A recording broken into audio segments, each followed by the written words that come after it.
دیکھیے اعوذ باللہ من الشیطان الرجیم بسم اللہ الرحمن الرحیم بدیع السماوات والارض أَنَّى يَكُونُ لَهُ وَلَدٌ وَلَمْ تَكُنْ لَهُ صَاحِبَةٌ وَخَلَقَ كُلَّ شَيْءٍ وَهُوَ بِكُلِّ شَيْءٍ عَلِيمٌ ذَلِكُمُ اللَّهُ رَبُّكُمْ لا إله إلا هو خالق كل شيء فاعبدوه وهو على كل شيء وكيل لا تدركه الأبصار وهو يدرك الأبصار وهو اللطيف الخبير صدق اللہ العظیم. کافی ہے 3 آیتیں. ترجمہ دیکھیے. بدیع السماوات والارض، وہ اللہ ہے جو آسمانوں اور زمینوں کو بغیر نمونے کے پیدا کرنے والے. انا یکون لہ ولد، اس کے بیٹا کہاں ہوگا. ولم تکن لہ صاحبہ، جبکہ اس کی بیوی ہی نہیں. وخلق کل شیء، اس نے تو ہر چیز کو پیدا کیا. وہو بکل شیء علیم، اور وہی ہر چیز کا پورا علم رکھنے والے ہیں.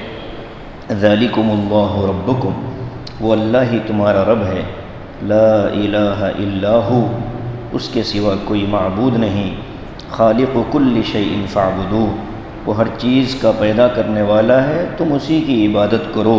وہو علی کل شیء وکیل، اور وہ ہر چیز پر کارساز ہے. لا تدرکہ الابصار، نگاہیں اس کا احاطہ نہیں کر سکتی. وہو یدرک الابصار، جبکہ وہ ہر نظر آنے والی چیز کا احاطہ کر لیتا ہے. وہو اللطیف الخبیر، اور وہ بہت باریک بین ہیں اور بہت خبر رکھنے والے ہیں. یہ 3 آیتیں اللہ تبارک و تعالیٰ کی صفات اور اس کی قدرت اور اس کی علم کو بیان کرنے والی ہیں. گزشتہ آخری جو جملہ تھا سبحانہ و تعالی عما یصفون، یہاں رکوع مکمل ہوا. مشرکین نے اللہ تبارک و تعالیٰ کے ساتھ اس کی مخلوق میں سے بعض کو بیٹی بنایا تھا جیسے فرشتے، اور بعض کو یہودیوں نے بیٹا بنایا جیسے حضرت عزیر، اور بعض کو عیسائیوں نے بیٹا بنایا جیسے حضرت عیسیٰ. تو ان سب لوگوں نے اللہ تبارک و تعالیٰ کی ذات میں عیب لگائے بیٹا اور بیٹی ثابت کر کے. تو یہ اس کی نفی کی گئی تھی. سبحانہ و تعالی عما یصفون، اللہ تعالیٰ ان ساری چیزوں سے پاک ہے اور بلند ہے ان کے الزامات سے. یہاں گفتگو مکمل ہوئی. اب آگے اللہ تبارک و تعالیٰ کا تعارف ایک الگ انداز میں ہوتا ہے.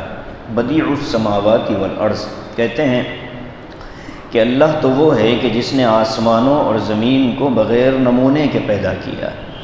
نمونہ ہونے کے بعد کسی چیز کو بنانا آسان ہوتا ہے. نمونے کے بغیر کسی چیز کو وجود میں لانا، ایک چیز نہیں تھی عدم میں تھی اس کو وجود میں لایا ہے. تو یہ اللہ تبارک و تعالیٰ کی شان ہے اور اللہ ہی کا کام ہے. تو کہتے ہیں بدیع السماوات والارض، اللہ تبارک و تعالیٰ وہ ہیں کہ جنہوں نے آسمانوں اور زمین کو بغیر نمونے کے وجود بخشا. پہلے سے زمین بھی نہیں تھی، آسمان بھی نہیں تھا، عدم سے اللہ نے اس کو وجود دیا، نیست سے اللہ نے ہست کیا. بدیع کا معنی ہی یہ ہوتا ہے کہ بغیر نمونے اور بغیر دیکھے کسی چیز کو بنانا. اور یہ صرف اللہ تبارک و تعالیٰ کی شان ہے. اسی سے لفظ آیا ہے بدعت۔ ہر وہ چیز جس کی اصل یا جس کی نظیر قرآن و سنت میں نہ ہو، صحابہ میں نہ ہو، صحابہ کے دور میں نہ ہو، صحابہ کے طرز عمل میں نہ ہو، وہ ساری چیزیں بدعت کہلاتی ہیں اگر اس پر ثواب کا یقین کیا جائے۔ ہر نیا کام بدعت نہیں ہوتا، بلکہ وہ عمل بدعت ہوتا ہے کہ جس پر ثواب کے وعدے کیے جائیں اور اس عمل پر ثواب کا وعدہ اللہ اور اس کے رسول کی طرف سے نہ کیا گیا ہو، یا اس جیسا کوئی عمل حضور کے زمانے میں یا صحابہ کے زمانے میں نہ ہوا ہو، اور پھر ہم آج کے زمانے میں اس کو نیکی اور ثواب کا ذریعہ سمجھیں، یہ بدعت ہے۔ اس لیے کہ اس کی کوئی اصل خیر القرون میں نظر نہیں آتی، اسی کو بدعت کہا گیا ہے کہ وہ ہر نئی چیز بدعت نہیں ہوتی، ورنہ تو یہ عالی شان مسجدیں، یہ پنکھے، یہ مائک، یہ ساری چیزیں یہ بھی تو حضور کے زمانے میں نہیں تھی، لیکن ہم عالی شان مسجد کو، یا یہ کہ مسجد اس طرح ہو تبھی ثواب ملے گا ورنہ نہیں ملے گا، یہ تصور ہمارا نہیں ہوتا۔ پنکھا ہے تو ہی ثواب ملے گا، بغیر پنکھے کے ثواب نہیں ملے گا، یہ تصور ہم نہیں رکھتے، تو یہ بدعت میں داخل نہیں ہے۔ لوگ گمراہ کرتے ہیں، کہتے ہیں کہ پھر جب حضور کے زمانے میں فلاں چیز نہیں تھی تو یہ کیوں، پنکھوں کے نیچے کیوں نماز پڑھتے ہو، قالین پر کیوں نماز پڑھتے ہو؟ تو فی نفسی ہی وہ عمل جو حضور اور صحابہ کے دور میں نہ پایا جاتا ہو، اس کو ثواب کا کام سمجھ کر انجام دینا یہ بدعت ہے۔ اور ایسی بدعت کے بارے میں فرمایا کہ یہ گمراہی ہے، اور قیامت کے دن ایسے بدعتیوں کو اللہ تبارک و تعالی حضور صلی اللہ علیہ وسلم کے ہاتھ سے جام کوثر نہیں پینے دیں گے، ان کو دھتکار دیا جائے گا، کہا جائے گا کہ انہوں نے دین میں نئی نئی چیزیں ایجاد کر لی تھیں آپ کے جانے کے بعد۔ اللہ کے رسول پوچھیں گے یہ کون ہیں، ان کو کیوں واپس بھیج رہے ہو؟ تو کہیں گے صحابہ، فرشتے کہیں گے یا رسول اللہ آپ نہیں جانتے، الفاظ ہیں ما احدثوہ، آپ نہیں جانتے کہ ان لوگوں نے کون سی نئی باتیں دین میں داخل کر لی تھی اور پھر اس پر ثواب کے وعدے ہوتے تھے۔ تو جو چیز اللہ اور اس کے رسول اور صحابہ سے ثابت نہیں ہے، اس پر ثواب کا اعلان کرنا اور وعدہ کرنا یہ بدعت ہے، اور اسی کو فرمایا کل بدعت ضلالہ وکل ضلالۃ فی النار، ہر بدعت گمراہی ہے، چاہے کتنے اچھے انداز میں اس کو پیش کیا جائے کہ کتنے اچھے طریقے سے اس کو ذکر کیا جائے، وہ بہرحال تاریکی اور گمراہی ہے، اور ہر گمراہی جہنم میں لے جانے والی ہے۔ تو اللہ کی ایک صفت ہے بدیع، کہا بدیع السماوات والارض، اللہ وہی ہے جو بغیر نمونے کے آسمانوں اور زمین کو پیدا کرنے والا ہے۔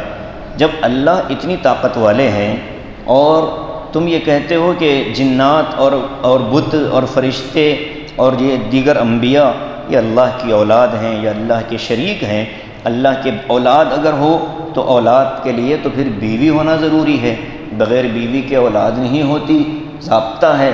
تو پھر ان لوگوں کو اللہ نے انہی کے حساب سے جواب دیا، فرمایا انا یکون لہ ولد ولم تکن لہ صاحبہ، اے بھائی اللہ کے اولاد کہاں ہوگی جبکہ اس کی بیوی ہی نہیں ہے؟ یہ ایک سوال انہی کے ذہن کے حساب سے ہے۔ اللہ کو تم نے اولاد تو ثابت کیا، لیکن اللہ کی بیوی کہاں ہے؟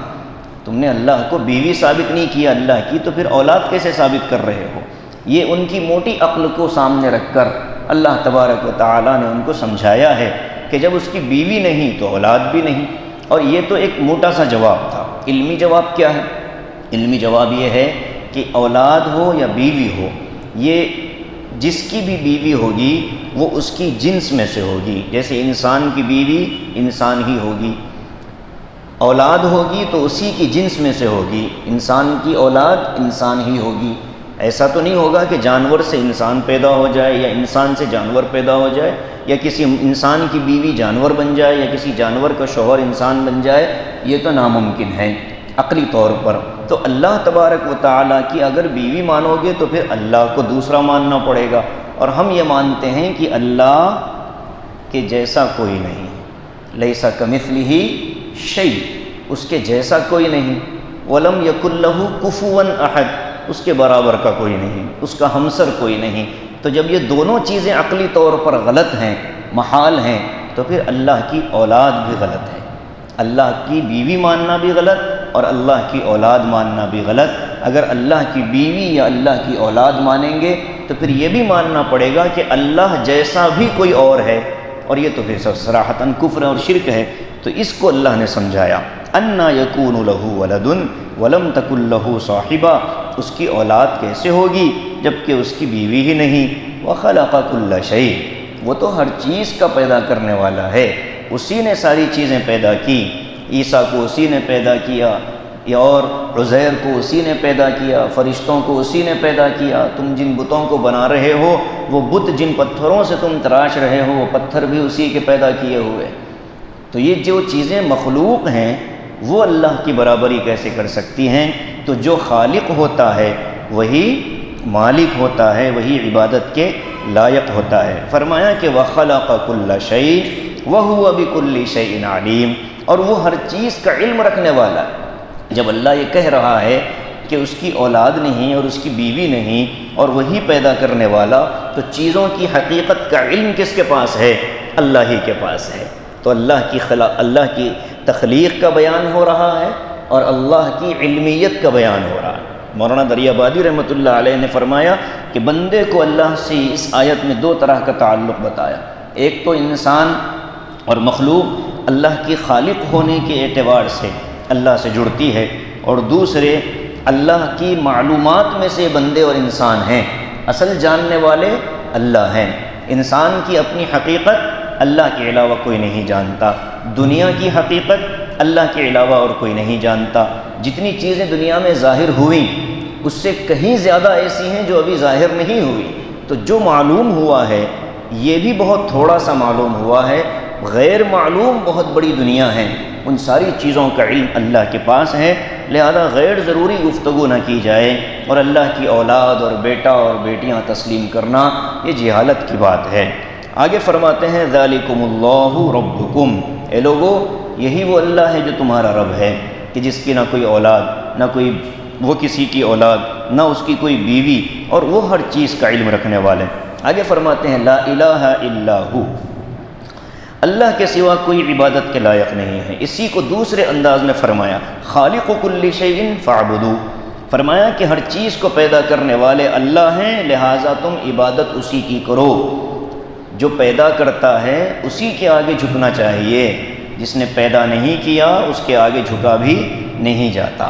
تو پیدا کرنے والا صرف پیدا کر کے چھوڑ نہیں دیتا، بلکہ وہ پیدا کرنے کے بعد ضروریات کا تکفل کرتا ہے، ضروریات کی تکمیل کرتا ہے۔ کس انسان کو، کس مخلوق کو کس وقت کس چیز کی ضرورت ہے، یہ اللہ ان ضرورتوں کو پوری کرنے والے ہیں۔ تو پیدا کر کے اللہ نے مخلوق کو نہیں چھوڑ دیا کہ تم اپنی روزی روٹی کا انتظام کرو، نہیں، بلکہ فرمایا کہ تمہاری روزی بھی میرے ذمے، سارے معاملات مجھ سے ہیں۔ اسی لیے اللہ کا ایک نام ہے رب۔ رب کا مطلب ہی یہ ہوتا ہے کہ جس وقت جس کو جو ضرورت ہو وہ ضرورت اس تک پہنچانا، یہ کام ہوتا ہے رب کا۔ الحمدللہ رب العالمین میں اس مضمون کو ہم نے بہت تفصیل سے بیان کیا ہے۔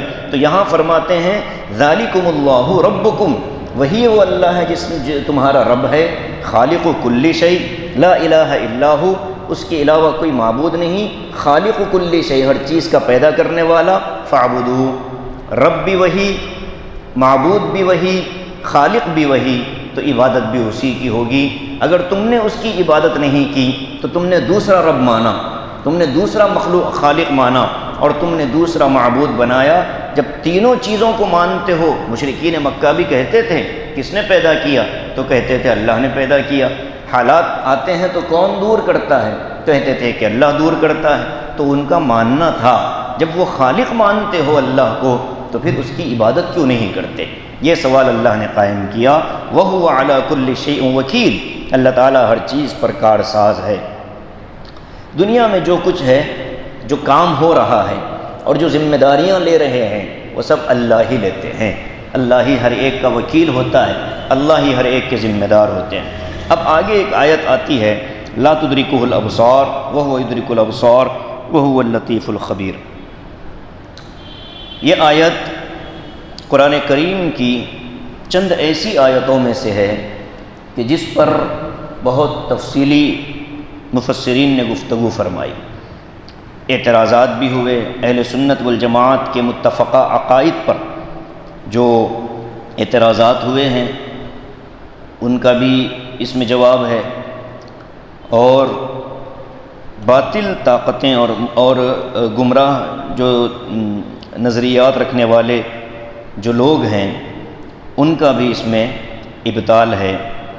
آیت بہت پیاری ہے، عربی زبان کے اعتبار سے بھی اس کی جو ترتیب ہے وہ بہت خوبصورت ہے۔ لا تدرکہ الابصار وہو یدرک الابصار، اب اگر کوئی لا تدرکہ الابصار وہو یدرک الابصار اگر کہے تو اس کی نماز ٹوٹ جائے گی۔ یہ 16 مقامات میں سے ایک ہے جہاں زبر زیر کی غلطی سے نماز ٹوٹ جاتی ہے، 17 مقامات میں سے۔ یہ آیت علامہ کشمیری رحمۃ اللہ علیہ فرماتے ہیں کہ اس آیت کو سفر پر چلتے ہوئے اگر کوئی آدمی پڑھ لے تو عام طور پر وہ سفر کی رکاوٹوں اور قانونی جکڑ بندیوں سے محفوظ رہتا ہے۔ یہ بات میرے شیخ حضرت مولانا محمد انور صاحب نے مجھے کہی تھی تو میں نے آپ حضرات کے سامنے حضرت کے حوالے سے نقل کر دیا۔ لا تدرکہ الابصار وہو یدرک الابصار، 3 مرتبہ اس کو سفر کے شروع میں پڑھ لیا جائے، پھر اس سے آدمی بہت سی چیزوں سے محفوظ ہوتا ہے۔ ایسے ہی وہ آیت جو سورہ یاسین کی ابتدا میں ہے، فرمایا فَأَغْشَيْنَاهُمْ فَهُمْ لَا يُبْصِرُونَ وَسَوَاءٌ عَلَيْهِمْ سے پہلے کی جو 2 آیتیں ہیں، یہ آیت بھی سفر میں نکلنے سے پہلے آدمی کو پڑھ لینا چاہیے، اور مختلف آیتیں نقل کی جاتی ہیں۔ تو اب یہ جو آیت ہے لا تدرکہ الابصار وہو یدرک الابصار وہو اللطیف الخبیر، ترجمہ کیا ہے اس کا؟ اللہ تبارک و تعالیٰ کو کوئی نگاہ احاطے میں نہیں لے سکتی، اور وہ اللہ ہر نگاہ کا احاطہ کر لیتا ہے۔ بظاہر الفاظ چھوٹے ہیں لیکن اگر غور کیا جائے تو پتہ چلتا ہے کہ اس میں ایک معنی کا سمندر ہے۔ اللہ تبارک و تعالیٰ کو نگاہیں نہیں دیکھ سکتی، یہ ترجمہ نہیں ہوگا۔ ادراک اور دیکھنے میں فرق ہوتا ہے۔ حضرت موسیٰ علیہ السلام نے اللہ سے کہا تھا ارینی، اللہ مجھے دکھائیے، انظر الیک، میں آپ کو نظر سے دیکھنا چاہتا ہوں۔ تو اللہ نے فرمایا لن ترانی، تم اس دنیا میں مجھے نہیں دیکھ سکتے۔ دنیا میں اللہ کو انسان اپنی جاگتی ہوئی آنکھوں سے نہیں دیکھ سکتا۔ آخرت اور جنت میں اللہ کا دیدار ہوگا۔ عالم آخرت میں اور دنیا سے اوپر کی جو زندگی ہے، آسمانوں کی جو دنیا ہے، وہاں بھی اللہ کا دیدار ہو سکتا ہے۔ سرکار دو عالم صلی اللہ علیہ وسلم کو اللہ تعالیٰ نے معراج کے سفر پر بلایا تو اس موقع پر اللہ کے رسول نے فرمایا کہ میں نے دیکھا رأیت نوراً، ایک حدیث کے الفاظ ہیں کہ میں نے ایک نور دیکھا، ایک حدیث کے الفاظ ہے انی اراہو، میں کیسے دیکھ سکتا ہوں۔ دونوں حدیثیں اللہ کے رسول کی ہیں تو دونوں حدیثوں میں دونوں مطلب نکلے۔ اما جان عائشہ صدیقہ رضی اللہ تعالی عنہ کہتی ہیں کہ قلب کی آنکھوں سے دیکھا تھا، سر کی آنکھوں سے نہیں دیکھا، اور حضرت علی ابن ابی طالب اور عبداللہ ابن مسعود رضی اللہ تعالی عنہ کہتے ہیں کہ نہیں بلکہ سر کی آنکھوں سے دیکھا تھا۔ وہ ممکن کیوں ہوا؟ اس لیے کہ دنیا میں دیکھنا ناممکن ہے، آخرت میں اور جنت میں تو اللہ کا دیدار ہوگا۔ وجوہ یومئذ ناظرہ الی ربہا ناظرہ، قرآن نے کہا کہ قیامت کے دن ایمان والوں کے اور جنتیوں کے چہرے کھلے کھلے رہیں گے، بہت زبردست ان کے چہروں پر تازگی ہوگی۔ الی ربہا ناظرہ، اور وہ اپنے رب کی طرف دیکھ رہے ہوں گے۔ تو اللہ کا دیدار جنت میں ہوگا، یہ اہل سنت والجماعت کا متفقہ عقیدہ ہے۔ ایک طبقہ امت کا ایسا ہے کہ جو انکار کرتا ہے، وہ کہتا ہے کہ اللہ کا دیدار نہیں ہوگا۔ وہ اسی آیت سے کہتے ہیں کہ جب اس نے اللہ نے کہہ دیا کہ نہیں دیکھ سکتے تو ہم دنیا میں بھی نہیں دیکھ سکتے اور آخرت میں بھی نہیں دیکھ سکتے۔ اس لیے ترجمہ میں نے کیا کیا؟ اللہ کا احاطہ نہیں کر سکتے۔ کسی چیز کا دیکھنا الگ ہوتا ہے، اس کا احاطہ کر لینا الگ ہوتا ہے۔ احاطے کا مطلب پورا اس کو اپنی نگاہوں میں گھیر لینا، یہ الگ ہوتا ہے، اور براہ راست کسی کو دیکھنا یہ الگ چیز ہے۔ دنیا میں کتنی چیزیں ہم دیکھتے ہیں، لیکن اس کا ایک پہلو تو ہم دیکھتے ہیں، لیکن اس کا احاطہ ہم نہیں کرتے۔ کوئی چھوٹی سی چیز ہو تو ہم اس کو الٹ پلٹ کر پورے طور سے دیکھ لیتے ہیں، تو یہ احاطہ ہو گیا۔ باقی ہم اول وہلے میں جب کسی چیز کو دیکھتے ہیں تو دیکھنا تو ہوتا ہے لیکن احاطہ نہیں ہوتا۔ تو دنیا میں تو ممکن ہے آدمی کوشش کرے زمین سے کچھ کلومیٹر کی بلندی پر جائے تو زمین کا بھی دائرہ اس کو نظر آتا ہے، اور جب چکر لگائے پوری زمین کے اطراف میں تو پوری زمین کا احاطہ ممکن ہے۔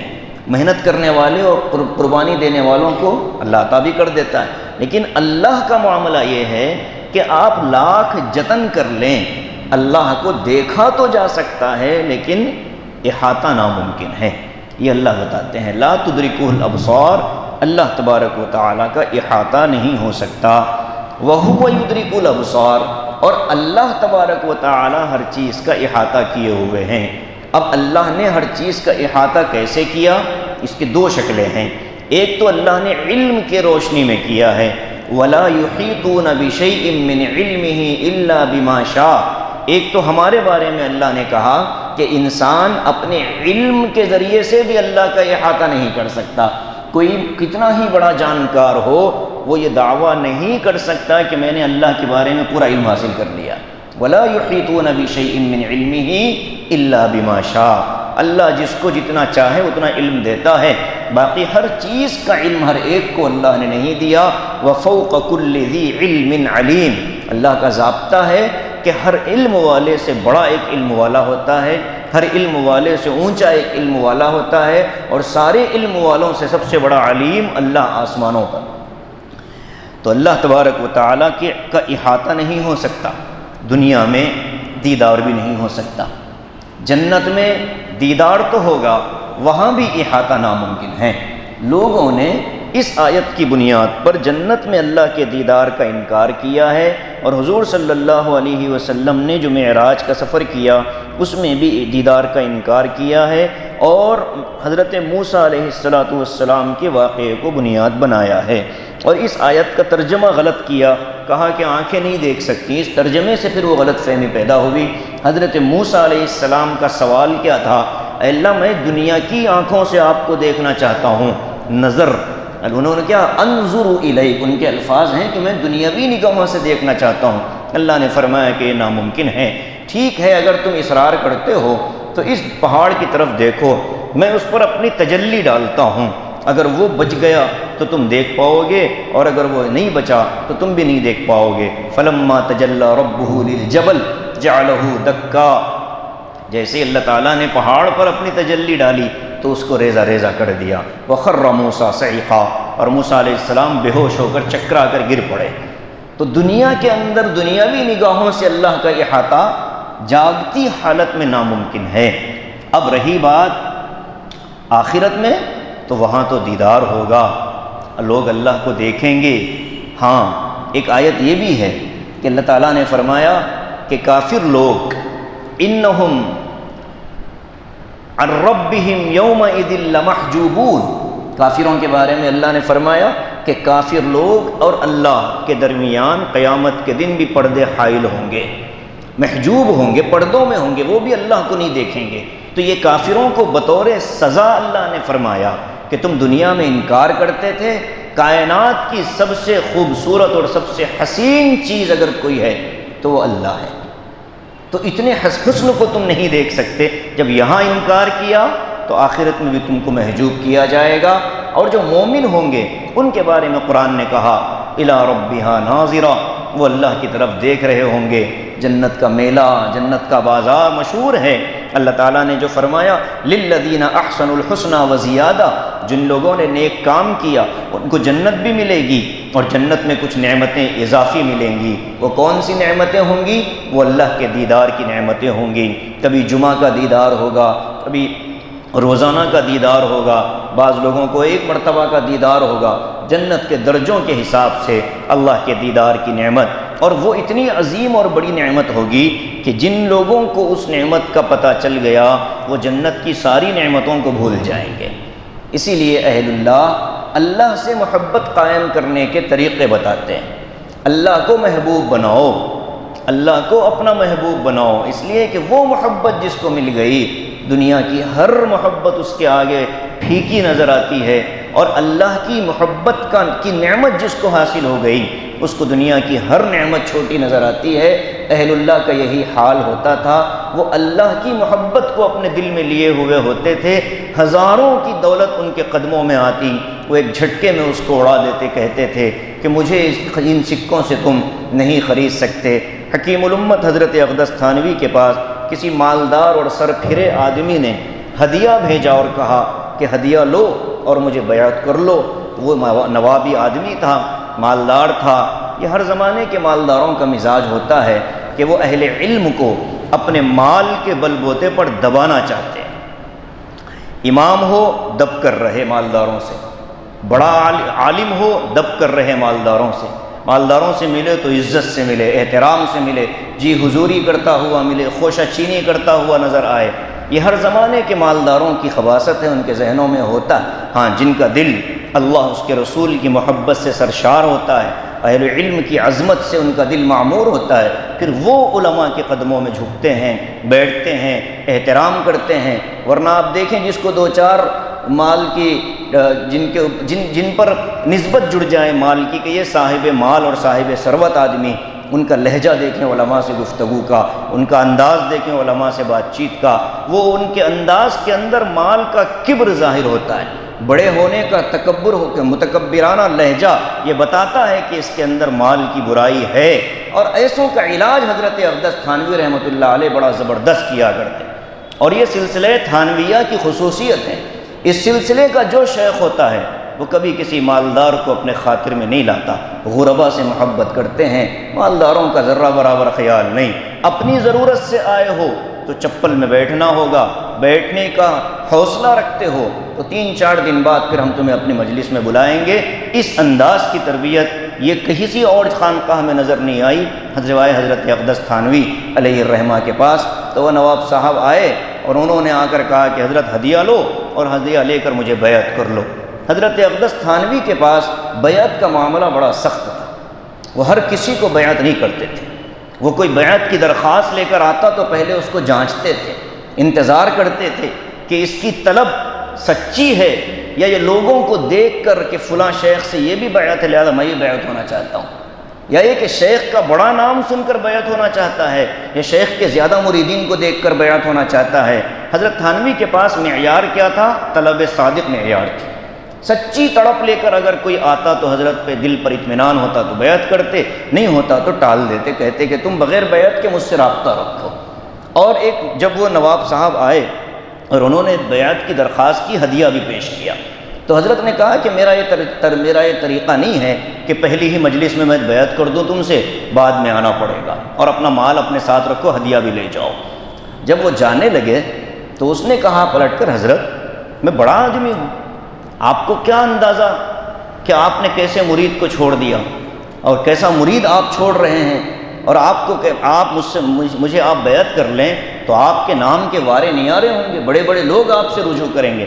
حضرت نے کہا کہ تجھ جیسا مرید تو میں نے بہت دیکھا، لیکن مجھ جیسا پیر تو نے آج تک نہیں دیکھا ہوگا کہ جو دولت کی ریل پیل میں اپنا اصول توڑ لے، یہ میرے پاس نہیں چلے گا۔ اصول حضرت تھانوی کے پاس تربیت کے اصول بہت، کہتے تھے بزرگ بننا ہو کسی اور خانقاہ میں چلے جاؤ، انسان بننا ہو تو یہاں آؤ، اپنی مزاج کی تربیت کروانا چاہتے ہو یہاں آؤ۔ خواجہ عزیز الحسن مجذوب رحمۃ اللہ علیہ کتنے بڑے آدمی تھے، کتنا بڑا مقام اللہ نے ان کو دیا، دنیاوی اعتبار سے بہت بلندی پر فائز تھے۔ حضرت تھانوی کی خدمت میں آئے اور آ کر بیعت ہونے کی درخواست کی۔ 3 دن تک حضرت نے چپل پر بٹھا دیا، کہا کہ تم لوگوں کی چپلوں میں بیٹھنا، چونکہ وہ کمائی کرنے والے سرکاری ملازم تھے، بڑے آدمی تھے۔ جب ان کے دل میں وہ چیز آئی تو حضرت نے کہا وہاں بیٹھے رہو، 3 دن میں پتہ چل جائے گا کہ سچی طلب لے کر آیا ہے، یا 1 گھنٹے بھر میں پتہ چل جائے گا کہ وہ اٹھ کر نکل جائے گا کہ یار یہاں مسئلہ حل ہونے والا نہیں۔ اور جب 3 دن بعد آئے، حضرت تھانوی نے بلا کر گلے لگایا اور کہا کہ خواجہ صاحب اللہ تعالیٰ نے آپ کو قبول کیا ہے۔ پھر آپ نے بیعت بھی کی، بہت جلدی اجازت بھی دی، اور حضرت تھانوی علیہ الرحمہ کے مریدین میں خواجہ صاحب کا جو تعلق حضرت تھانوی سے تھا کسی اور کا اتنا نہیں تھا۔ انہوں نے ان کے ساتھ معاملہ بھی اسی انداز کا رکھا، انہوں نے معاملہ بھی اسی نہج کا رکھا۔ تو یہ اللہ تبارک و تعالیٰ کے دیدار سے متعلق گفتگو تھی۔ اللہ تعالیٰ دنیا کے اندر تو اپنا دیدار جاگتی آنکھوں سے نہیں کرواتے، جنت کے اندر ضرور دیدار ہوگا۔ بہت سے لوگوں نے اس آیت پر اشکال کیا کہ جنت میں بھی نہیں ہوگا، تو اس کے ترجمے کو اگر ہم صحیح کر لیں اور یہ کہیں لا تدرکہ الابصار کا مطلب احاطہ نہیں ہو سکتا، احاطہ نہیں ہو سکتا۔ جب احاطہ نہیں ہو سکتا تو دیکھنے کی نفی نہیں ہے، دیکھ تو سکتے ہیں لیکن احاطہ نہیں ہو سکتا۔ جنت کے اندر بھی دیکھیں گے لیکن احاطہ وہاں بھی نہیں ہوگا۔ وَهُوَ يُدْرِكُ الْأَبْصَارَ، اللہ تعالیٰ ہر چیز کا احاطہ کرنے والے۔ وَهُوَ اللطیف الخبیر، وہ بہت باریک بین ہے۔ لطیف کہتے ہیں باریک چیز کو، لطیف کی جو ضد آتی ہے وہ کثیف آتی ہے، نرمی، نرم بھی ہو باریک بھی ہو۔ اب جو چیز جتنی لطیف ہوتی چلی جائے گی اس کا نگاہوں سے اتنا اوجھل ہونا شروع ہوتا ہے۔ موٹی چیز دیکھنا آسان ہے، جب وہ آہستہ آہستہ آہستہ آہستہ جب اس کا حجم کم ہوتا چلا جائے گا تو اس پر نگاہ بھی آہستہ آہستہ ٹھہرے گی۔ پھر ایک وقت آئے گا، ہوا یہ جسم ہے لیکن لطیف ہے، جسم ہے ہوا کا لیکن لطافت اتنی زیادہ ہے کہ ہمیں نگاہوں سے نظر نہیں آتی۔ جسم کا پتہ کیسے چلتا ہے کہ ہمارے جسم پر ٹکراتی ہے، ٹکراتی ہے تو وہ جب ٹکراتی ہے تو پتہ چلتا ہے کہ وہ جسم ہے، لیکن لطیف اتنی زیادہ کہ وہ ہمیں نظر نہیں آتی۔ تو اللہ تبارک و تعالیٰ تو سب سے زیادہ لطیف ہیں، لہٰذا دنیا کی نگاہوں سے ان کا ادراک نہیں ہو سکتا۔ اس لیے فرمایا وَهُوَ اللطیف الخبیر، اللہ تبارک و تعالیٰ بہت زیادہ باریک بین ہے۔ اور یہ بھی ہے کہ جو جتنی لطیف چیز ہوتی ہے وہ چھوٹی چھوٹی چیزوں میں اتنی ہی تیزی کے ساتھ داخل بھی ہو جاتی ہے۔ آپ کسی ڈبے کو بند کر دیں اور ایک چھوٹا سا ذرے کے 1000ویں حصے میں آپ ایک چھوٹا سا سوراخ کر دیں، اس میں نہ سب سے زیادہ داخل ہونے والی جو چیز ہوتی ہے وہ ہوا ہوتی ہے، اس لیے کہ ہے لطیف، لہٰذا چھوٹی جگہ میں وہ داخل بھی اسی انداز میں ہوتی ہے۔ اللہ لطیف ہے تو ہر چھوٹی بڑی چیز کا علم اور ادراک اور احاطہ اللہ تبارک و تعالیٰ کرتے ہیں۔ تو وَهُوَ اللطیف الخبیر، اللہ بہت باریک بین ہے، باخبر ہیں۔ یہ اللہ کی دو صفات ہیں۔ آگے پھر رسالت سے متعلق موضوع اللہ تبارک و تعالیٰ نے بیان فرمایا ہے، تو یہ اللہ کی صفات ہمیں ذہن میں رکھنی چاہیے کہ اللہ تعالیٰ نے زمین و آسمان کو بغیر نمونے کے پیدا فرمایا، وہ ہر چیز کا مالک ہے، خالق ہے، عبادت اسی کی ہوگی اور اس کے سوا کوئی معبود نہیں ہوگا، وہ کارساز ہے، اور اس کا احاطہ دنیا کے اندر دنیاوی نگاہوں سے نہیں ہو سکتا، آخرت میں دیدار تو ہو سکتا ہے، احاطہ نہیں ہو سکتا، اور وہ ہر چیز کا احاطہ کیے ہوئے ہے۔ وَهُوَ اللطیف الخبیر، اللہ تبارک و تعالی بہت باریک بین ہیں اور بہت باخبر ہیں۔ آگے کی آیتیں یہ رسالت سے متعلق ہیں، اور اس کے بعد کے درس میں انشاءاللہ ہمارا 7واں پارہ مکمل ہو جائے گا۔ مضمون بڑے قیمتی مضمون آ رہے ہیں، اللہ تعالی ہم سب کو اپنی صفات پر اور اپنی ذات پر کامل یقین کی